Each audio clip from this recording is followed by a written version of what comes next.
comme j'étais passionné de bidouillage, de robotique, dans les années 2010, il y a eu sur Internet des tutoriaux do-it-yourself avec des cartes de capteurs Arduino et des choses comme ça pour ne pas les citer.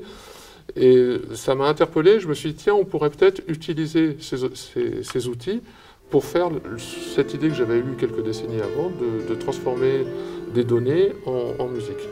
Et je me suis lancé, en fait, à l'occasion, pour cette occasion, j'ai appris plusieurs langages, j'ai appris des langages informatiques, enfin des langages de logiciels. Enfin, voilà, donc lentement mais sûrement, j'ai réussi à faire ce que j'avais envie de faire.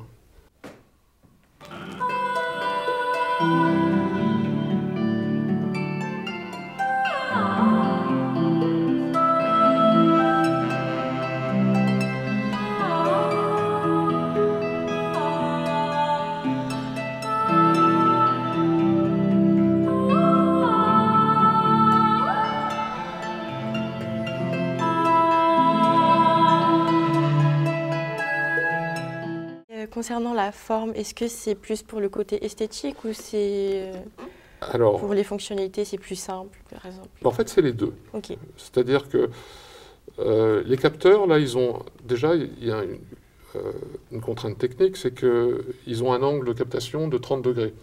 C'est-à-dire que si on a 30 degrés d'un côté et 30 degrés qu'on les met côte à côte, il y a un moment donné où les 30 degrés vont se chevaucher et on va faire les deux capteurs en même temps. Donc si on veut vraiment qu'ils soient séparés, il faut qu'ils aient des angles un peu différents. Okay. Alors ça détermine l'angle des capteurs. Après, sur la fabrication, bien sûr, j'essaye de faire quelque chose de joli. Donc, à mon goût, le truc en bois, c'est assez joli. Ce modèle-là, c'est un modèle que j'ai dessiné, moi, sur SketchUp. Je ne sais pas si vous connaissez le logiciel de 3D. Donc, j'ai dessiné ça sur SketchUp.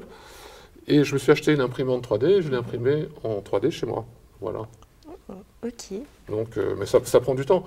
En fait, pour imprimer une coque comme ça, il faut compter 3 jours à peu près. Et il ne faut pas que ça se plante entre-temps, parce qu'autrement, c'est fichu.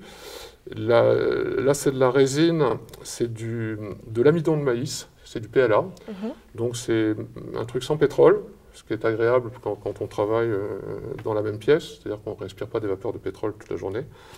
Et ce n'est pas toxique. C'est-à-dire que si on l'aime vraiment, on peut le manger. Enfin, je vous déconseille quand même.